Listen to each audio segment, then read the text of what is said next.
بلغنا رسول النبی الکریم ونحن علی ذالک لمن الشاہدین والشاکرین والآمنین والمطمئنین انشاءاللہ تعالی الی یوم الدین۔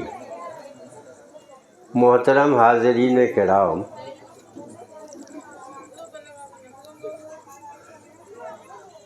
آپ حضرات جو بھی یہاں موجود ہیں،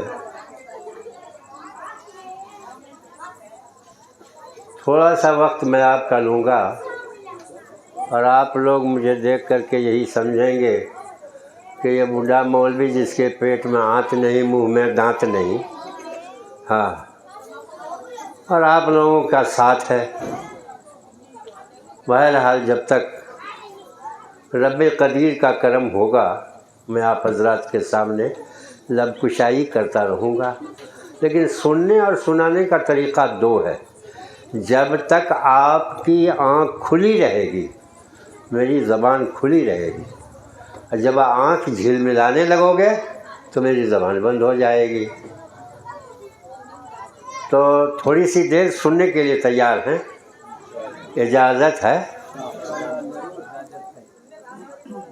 دیکھو بھائی، تمام تعریف اللہ کے لیے جو سارے جہان کا پالنے والا ہے۔ اب میں آپ کے سامنے جس سلسلے میں یہ محفل کو سجائی گئی، جس کے لیے آپ کو دعوت دیا گیا، آپ کو بلایا گیا، بیچارے مولانا شاکر صاحب بڑی محنت کر رہے ہیں، لیکن لوگ ہیں کہ اپنی جگہ سے ہل نہیں رہے۔ زمیں ٹلد آسمان ٹلد مگر بندہ نمی ٹلد۔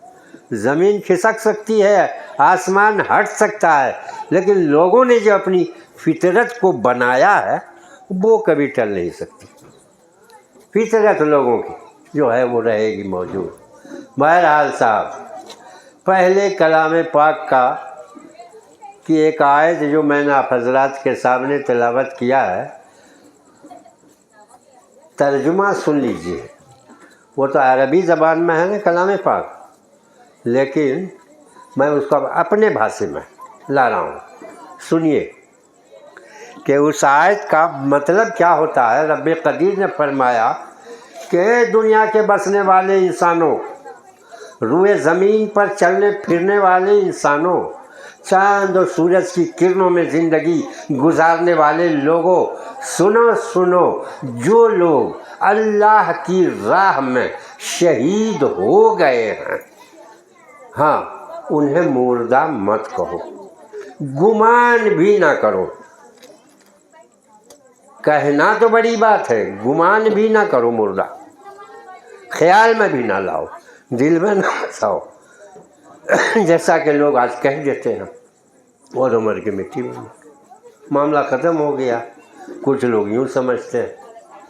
لیکن پیارے بھائیوں، روزی کس کو ملتی ہے صاحب؟ روٹی کس کو کھانے کے لیے ملتی ہے؟ جو گھر میں لوگ موجود ہوگا اس کو اس کی گھر والی روٹی دے گی، اپنے بچوں کو روٹی دے گی، اور جو گھر میں نہیں ہے، قبرستان میں ہے، تو کیا قبرستان سے اٹھا کے لائے گی؟ نہیں نا۔ روٹی کس کو ملتی ہے؟ روزی کس کو ملتی ہے؟ جو موجود ہے۔ تو قرآن نے کیا کہا؟ بل احیاء، بلکہ وہ زندہ ہیں، عند ربہم یرزقون، اپنے رب کے پاس سے روزی پاتے ہیں۔ روزی کون پائے گا صاحب؟ جو موجود ہے وہی تو۔ اس کا مطلب ہے کہ حسین اس وقت بھی زندہ تھا اور آج بھی زندہ ہے۔ دنیا ماتم کرتی ہے، ہاں، لوگ کلیجہ پیٹتے ہیں، لیکن میں کہتا ہوں کہ امام عالی مقام نے وہ کارنامہ دکھایا ہے۔ بات اصل یہ ہے میرے پیارے بھائیوں، قتل حسین اصل میں مرگ یزید ہے۔ قتل حسین اصل میں مرگ یزید ہے۔ اسلام زندہ ہوتا ہے ہر کربلا کے بعد۔ اسلام زندہ ہوتا ہے ہر کربلا کے بعد.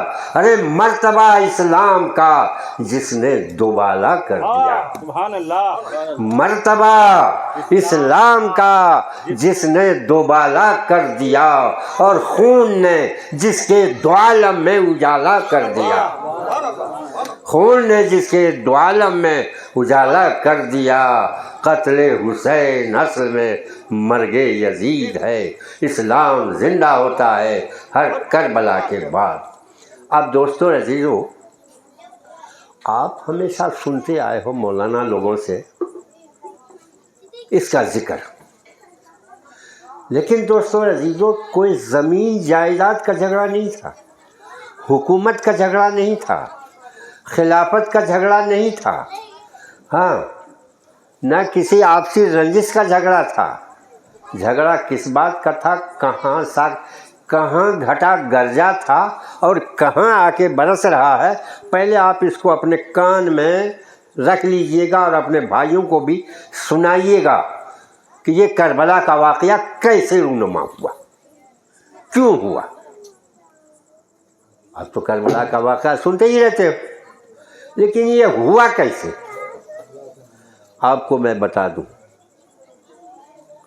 نبی پاک صلی اللہ علیہ وسلم کے خاندان میں عبد مناف ایک شخص گزرا ہے. عبد مناف، سن لیجئے پہلے آرام سے سمجھیے گا اس مسئلے کو. عبد مناف کے گھر میں ایک جوڑواں بچہ پیدا ہوا. جوڑواں بچہ، دونوں کی پیٹھ سٹی ہوئی تھی، پیٹھ سے پیٹھ سٹی ہوئی تھی، اور ایسا ہی بچہ پیدا ہوا. کس کے گھر؟ عبد مناف کے گھر جوڑواں بچہ پیدا ہوا. اب سوال پیدا ہوا کہ اس بچے کو کیسے پالا جائے، ماں اس کو کیسے گود میں رکھے گی، ماں اس کو کیسے دودھ پلائے گی، ماں اس کو کیسی اس کی پرورش کرے گی. سب لوگ جمع ہو گئے ہیں. عبد مناف کے سامنے یہ مسئلہ آیا کہ صاحب کیسے اس کی پرورش کی جائے. لوگوں کے سامنے بات رکھی گئی. لوگوں نے سوچا، کچھ سے کچھ کہا، کسی نے کچھ کہا، لیکن ایک شخص بہت ہوشیار اور چالاک آدمی تھے. اس نے کہا، اے عبد مناف، اگر دونوں بچوں کی پرورش چاہتے ہو تو میرا یہ مشورہ ہے کہ تلوار سے دونوں کے پیٹھ کے بیچ میں تلوار کی نوک سے دونوں کو الگ الگ کرو تاکہ دونوں بچے الگ ہو جائیں. اب آرام سے پرورش ہو سکتی ہے. لوگوں نے سمجھا کہ ہاں بہت اچھی بات ہے. تو وہ تلوار کی نوک سے جو ہے نا پیٹھ پہ دونوں کے بیچ سے چلایا گیا. تلوار کی نوک رکھا، کھینچا گیا تو ذرا سا اس دونوں بچوں میں سے ایک کا نام امیہ اور دوسرے کا نام ہاشم رکھا. تو امیہ کے پیٹھ میں ذرا سی تلوار کی نوک چبھ گئی اور وہ خون کا چھینٹا ہاشم کے پیٹھ پہ پڑ گیا. میں اور کی تفصیل میں نہیں جاؤں، مختصر بتا دوں چونکہ بات آگے کچھ بتانی ہے آپ کو. میں نے آپ کو بتا دیا یہ خون کا قطرہ امیہ کا، پیٹھ کا خون کا قطرہ جو ہے ہاشم کے پیٹھ پہ پڑا.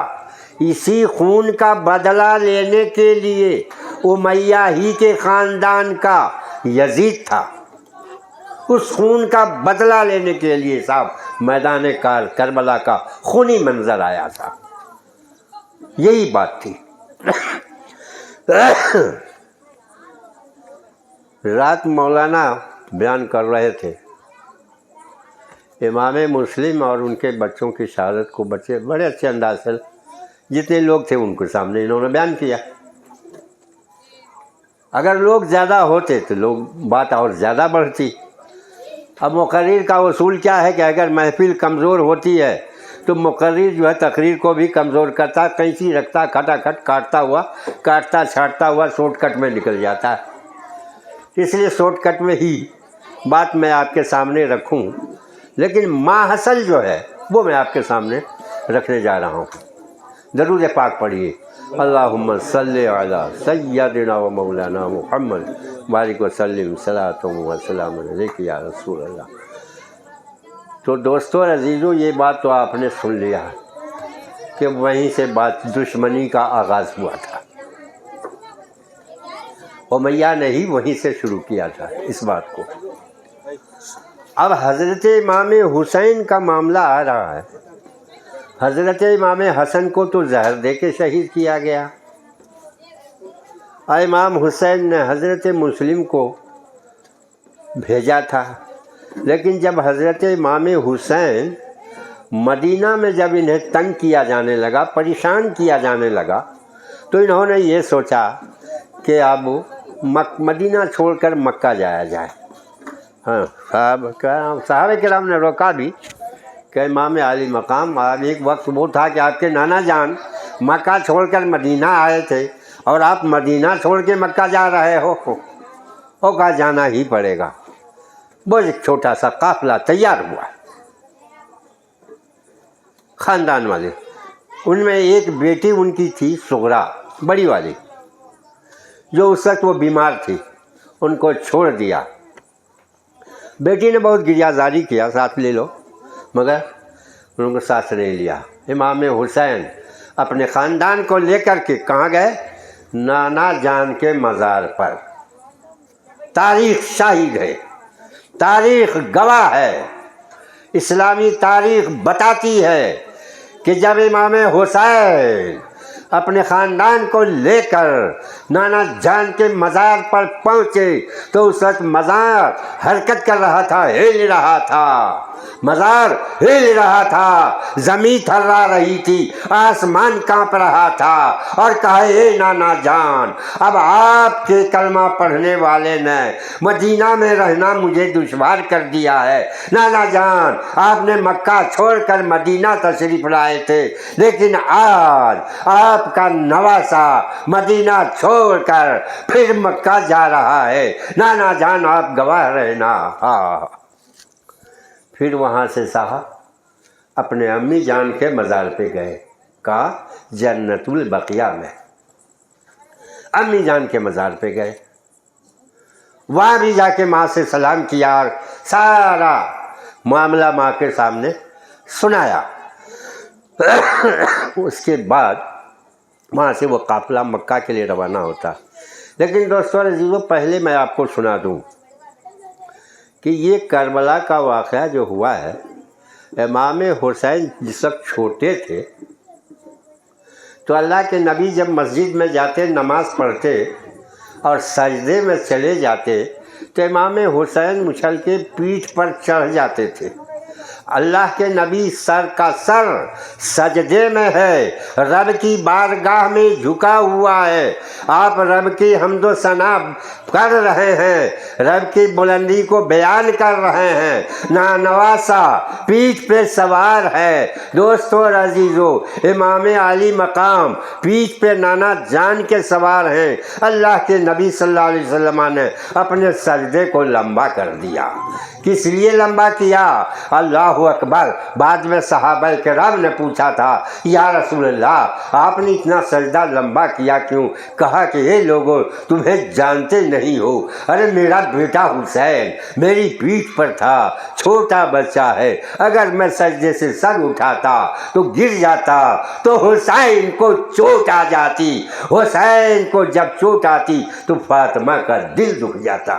ہاں میرے پیارے بھائیوں سنو، اسی وقت حضرت جبریل آئے اور چھوٹی اتنی سی مٹی ایک شیشی کے اندر بند کر کے حضرت جبریل نے اللہ کے نبی کی بارگاہ میں پیش کیا۔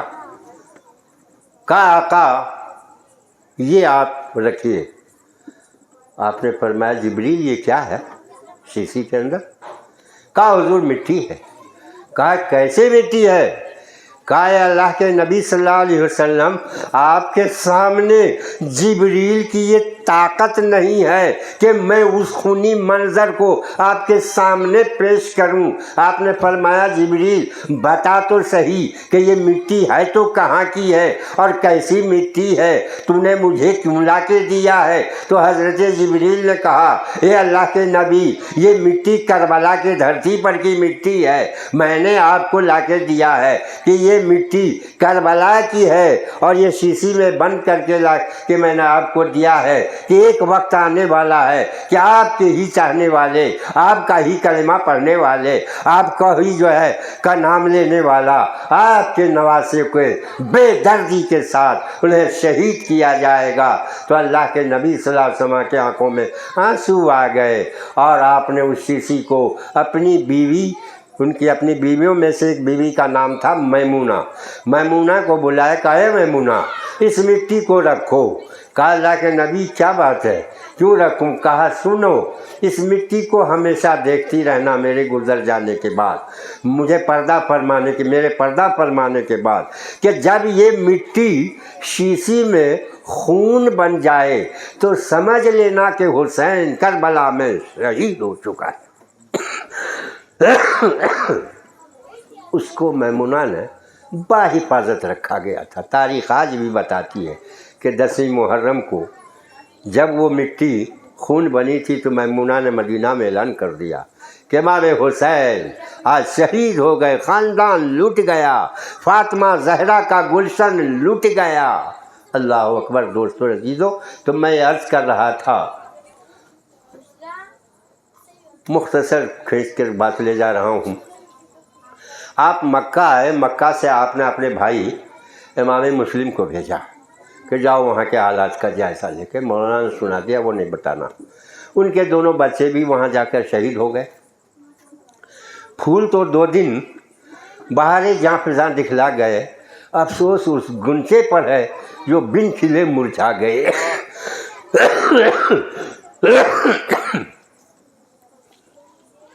اللہ تعالیٰ ہمیں اور آپ کو ان سے محبت کرنے کی توفیق عنایت فرمائے۔ درود پاک پڑھیں۔ اللہم صلی علی سیدنا شفیعنا بارک وسلم صلاۃ و سلام علیک یا رسول اللہ صلاۃ و سلام علیک یا حبیب اللہ صلی اللہ علیہ وسلم۔ بہرحال صاحب، امام مسلم کے جب دونوں بچوں کو شہید کیا تھا حارث نے، وہاں رات بتا دیا کہ حارث نے دونوں بچے کے سر کو کاٹ کر کے یہ جو ہے وہ عبید اللہ ابن زیاد کی بارگاہ میں پیش کیا تھا، دونوں کی لاش کو دریائے فرات میں لے بھڑکا دیا تھا۔ لیکن دوستو تاریخ آج بتا رہی ہے کہ جن دونوں بچوں کا سر کٹا ہوا ہے، اب بتاؤ سر تو کٹا ہوا ہے، جسم پہ دونوں بچے کے سر نہیں ہے، ہاتھ موجود ہے، لیکن وارے امام مسلم کے شہزادوں، دنیا کو تو نے کیسا پیغام دیا ہے، دنیا کو تم نے کیسا درس دیا ہے، دنیا کو تم نے کیسے جو ہے نا آگاہ کیا ہے کہ دونوں بچے کی لاش پانی میں تیر رہی ہے، لیکن کس انداز میں تیر رہی تھی لاش کہ ایک بھائی دوسرے بھائی کے پہلو میں ہاتھ رکھے ہوا ہے، وہ اس کے پہلو میں ہاتھ رکھے ہوا ہے، دونوں بھائی کا جو ہے سینے سے سینے ملا کر کے پانی میں تیر رہے تھے۔ پتہ یہ چلا کہ مسلم کے شہزادوں نے دنیا کو پیغام دیا کہ مسلمانوں، اگر تم مسلمان ہو، نبی کے چاہنے والے ہو، نبی کے ماننے والے ہو، نبی کے شیدائی ہو، حسین کے وفادار ہو، اگر حسین کے سامنے والے ہو تو سنو دیکھو آپس میں پیار محبت سے زندگی گزارنا۔ دوستو عزیزو، صرف اسی لیے نہیں کہ کربلا کا خونی منظر آیا تھا، ہمیں یہ پیغام دے رہا ہے دوستو عزیزو کہ ہم آپس میں اتحاد اور اتفاق کے ساتھ زندگی گزاریں۔ درود پاک پڑھیے، اللہم صلی علی سیدنا مولانا محمد مبارک سلم صلاۃ و سلام علیک یا رسول اللہ۔ دوستو عزیزو، صرف 2 شخصیت کی شہادت کو میں آپ کے سامنے رکھوں گا، پھر میں اپنی بات کو ختم کروں گا۔ ہاں، میں یہ عرض کر رہا تھا کہ کربلا میں جب یہ قافلہ پہنچا تھا امام علی مقام کا، محرم کی 2 تاریخ تھی۔ محرم کی 2 تاریخ کو کربلا کے میدان میں جب آپ کا قافلہ پہنچا تو اب سواری آپ کی آگے نہیں بڑھ رہی تھی، سواری چلنے سے انکار کر رہی تھی۔ امام علی مقام نے پوچھا، ارے لوگوں یہ کون سی زمین ہے یہ؟ کسی نے کہا اس زمین کو ماریا کہتے ہیں، دوسرا نام اس کا کربلا ہے۔ کہا کربلا ہے اس کا دوسرا نام؟ کہا نانا جان نے مجھے بچپن میں ہی کہا تھا کہ حسین وقت آنے والا ہے کہ تیرا قافلہ کربلا میں لٹے گا، تیرا گھر تاراج ہوگا کربلا میں۔ کہا اب رک جاؤ، یہیں اتر جاؤ۔ وہیں قافلہ رکا۔ پاس کے گاؤں سے ایک بوڑھی عورت اپنے 17 سالہ بیٹا کو لے کر اور بہو کو لے کر آ کر اس محفل میں شریک ہو گئی امام علی مقام کے ساتھ۔ کون آیا؟ سنو، ایک بوڑھی عورت، کس لیے کہ انہوں نے سنا تھا کہ کربلا میں امام علی مقام کا قافلہ آیا ہوا ہے، چلو ان کا دیدار کیا جائے، ان سے مل لیا جائے۔ تو میرے پیارے بھائیوں، اس نوجوان کا تھا نام دریا کلبی۔ اس کی شادی کو کل 17 دن ہوئے تھے۔ اس نوجوان کی شادی کو کل 17 دن ہوئے تھے۔ ہاتھ سے مہندی کا رنگ نہیں گیا تھا، شادی کا کپڑا جوڑا گندا نہیں ہوا تھا۔ ہاں، تو کربلا کے 10ویں محرم کو وہ بوڑھی ماں اپنے بیٹے کے پاس آتی ہے اور کہتی ہے، اے میرے بیٹے، 9 مہینہ میں نے تجھے اپنے شکم میں رکھا، میں نے اپنا دودھ پلا کے تجھے پالا جوان کیا، تیری شادی کیا، میں جانتی ہوں کہ تیری شادی کا جوڑا ابھی گندا نہیں ہوا ہے، تیری بیوی کے ہاتھ سے مہندی کا رنگ نہیں گیا ہے۔ کہا ماں کہنا کیا چاہتی ہو؟ کہا بیٹے، اگر تو ماں کو خوش کرنا چاہتا ہے، اگر ماں کو راضی کرنا چاہتا ہے، اللہ اکبر، آج بیٹا کو ذرا سی سردی زکام لگ جائے تو ماں باپ بے چین ہو جاتا ہے، لیکن ایک ماں ہے جو اپنے بیٹے سے کہہ رہی ہے کہ اے بیٹے، آج میں تم سے یہی میرا کہنا ہے کہ اگر تو مجھے خوش رکھنا چاہتا ہے تو سب سے پہلے گردن تو کربلا میں اپنی کٹا دے، میں تجھ سے راضی ہو جاؤں گی۔ ماں کہتی۔ بیٹے نے کہا امی جان، اس کا کیا ہوگا جو 17 دن کی نئی نویلی دلہن ہے، جس کے ہاتھ سے مہندی کا رنگ نہیں گیا ہے؟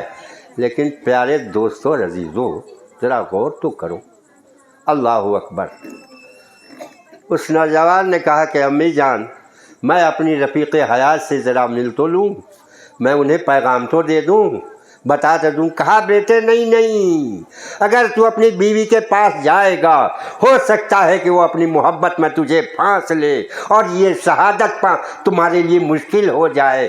کہا امی جان، آپ بے فکر رہیں، وہ بیٹا آپ کا نہیں ہے جو کسی کے چنگل میں آ کر یہ شہادت عظمیٰ کو میں چھوڑ دوں۔ گئے بیوی کے پاس، وہ دریا کلبی بیوی کے پاس جاتا ہے اور کہا میری رفیق حیات سن۔ کہا کیا بات ہے میرے سر کے تاج، میرے عزت و آبرو کے مالک، بات کیا ہے؟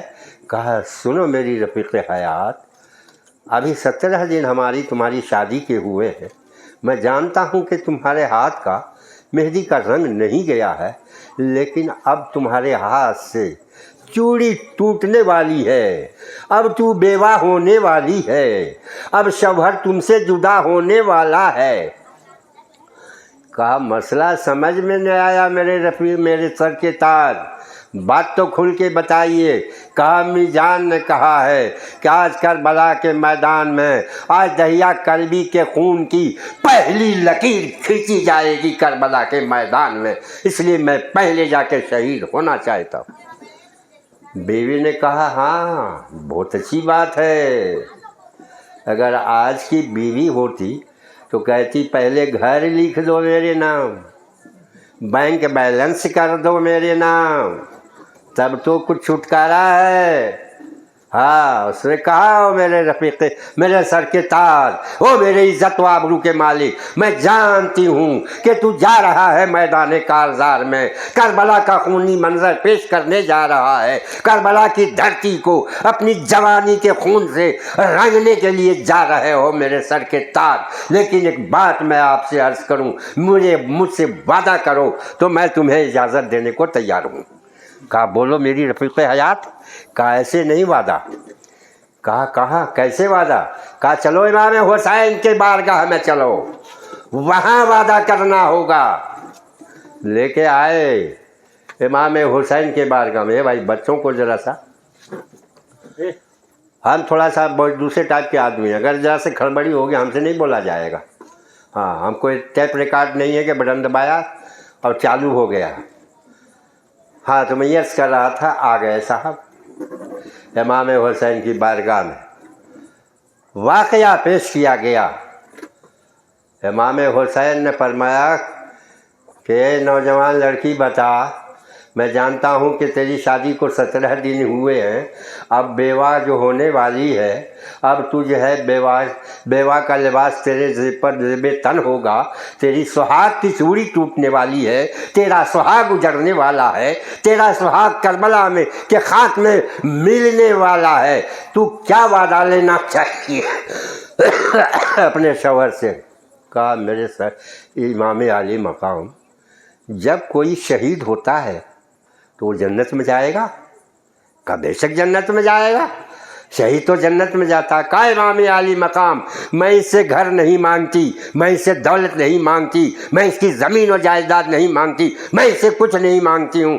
کہا پھر کیا مانگتی ہو؟ کہا اے امام عالی مقام، جب یہ شہید ہوگا اور یہ جنت میں جائے گا تو یہ مجھ سے وعدہ کر لے کہ اپنا ہاتھ میرے ہاتھ میں رکھے، ہم دونوں مل کے جنت میں جائیں۔ یہ وعدہ اگر کر لے جوان، کر لیتا ہے تو میں اسے اجازت دیتی ہوں۔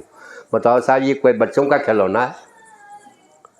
یہ تو شہید ہونے جا رہے ہیں۔ اب بیوی کا سوال ہے، اللہ اکبر، بیوی کا سوال ہے۔